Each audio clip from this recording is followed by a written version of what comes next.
There are always many ways to accomplish a task in SketchUp, which gives you the freedom to work in a way that's comfortable to you. We're going to create this simple chair, but show you two possible ways to approach this task. Then, show you one final more advanced method. Let's call this first method subtractive, as we'll start with a large block and carve away shapes to achieve the chair.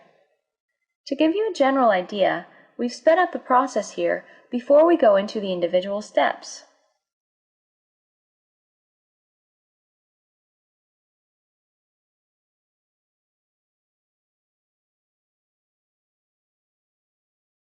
Now that you've seen it happen, it's time to try it yourself. We'll take you step by step and encourage you to work along in SketchUp. Simply pause, start, and rewind the video as necessary to follow along.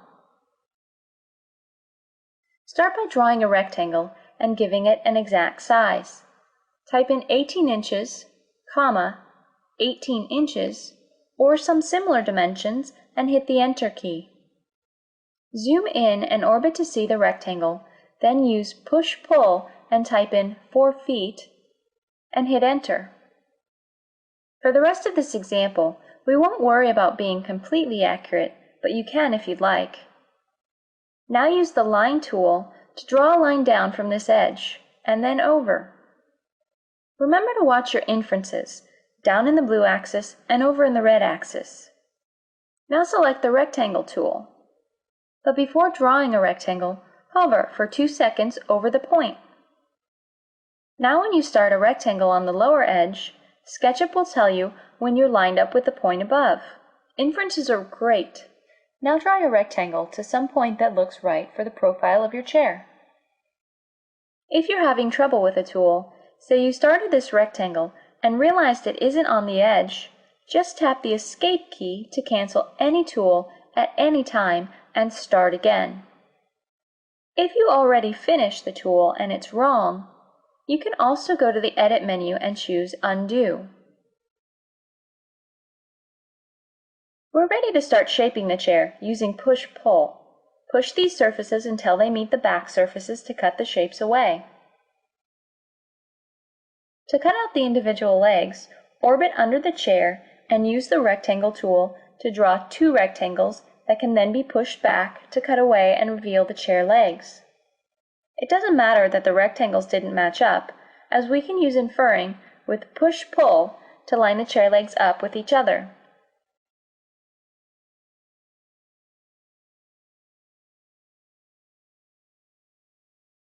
The final step is to cut away the arc at the top. Use the Arc tool, click on one edge, then the opposite edge, then you can pull the arc up. Remember not to cross over edges though.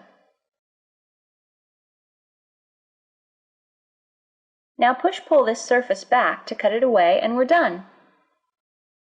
The next method we'll call additive, as we'll create the pieces of the chair in sequence. You can see from the quick video that we simply create the chair seat to start, and add the legs and back from there.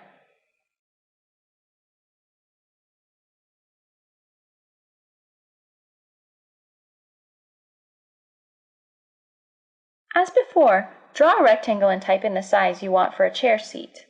I'll use 18 by 18 inches for a starting point. Pull the rectangle up into the seat, then draw another rectangle from the back corner. Pull this up for the chair back. Draw the arc across the top and push it back to cut it away. Orbit to view the bottom side and let's introduce a new tool to help create the legs. This is the Tape Measure tool. One of the functions of the Tape Measure tool is to create construction guides. Click on an edge and pull away to see the dotted edge.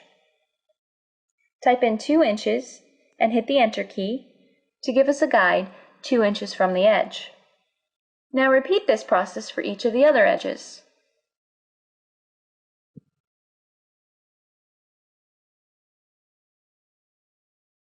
When finished, use the Rectangle tool, which snaps easily to the guides, making all our legs the same size. After drawing the 4 rectangles, pull them out and use inferring to make them all the same length. You can also use inferring to line up the back. Use the eraser tool to erase the construction guides, and we're done.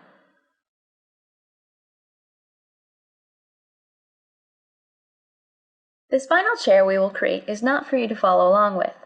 This example should serve as a teaser to encourage you to learn more about SketchUp and introduce some other ideas for you to look forward to. As you learn more about SketchUp, you'll find there are always many ways to work even more quickly and efficiently. We'll make this chair more detailed than the last two.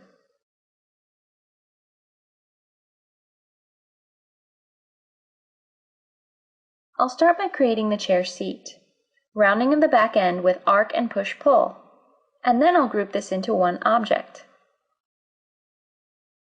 Now looking underneath, I'll draw one rectangle, select it, and turn it into a component, calling it chair leg.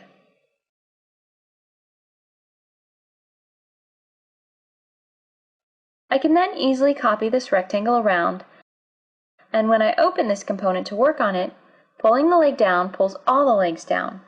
You see, any copies of a component share attributes, so no matter how many copies there are, you only need to change one component to change them all. Let's work on the upper chair and use this idea of components again.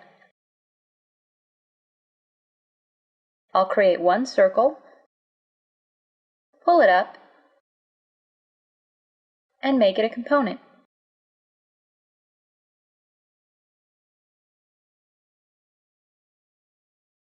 Then create a quick array using the Rotate tool.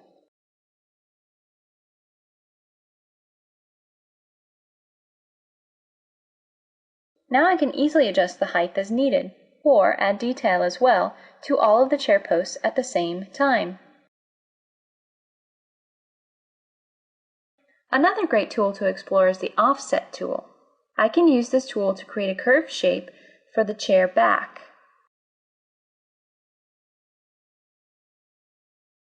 And after drawing all the edges to create a closed loop, I'll select the shape and copy it upward. Then pull it into a chair back. Sometimes it's just easier to create a shape based on other geometry, then move it to where it's needed. I can erase the original shape now. A few adjustments, and this chair is coming together.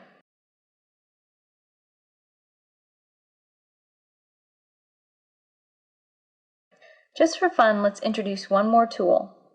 Let's bevel this chair seat with the Follow Me tool. Draw a shape and use the Follow Me tool to pull that shape around the whole chair seat.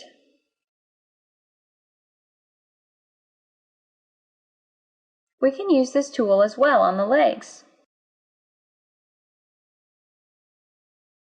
I'll draw a profile to make the legs more interesting.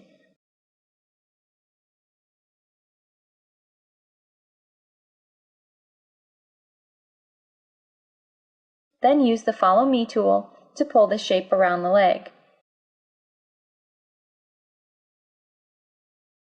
So there you have it. You know the basics of SketchUp and have even had a look at some of the next tools you might explore. Make sure to practice the basics you've learned, then look at more videos or other help documentation to learn more about SketchUp.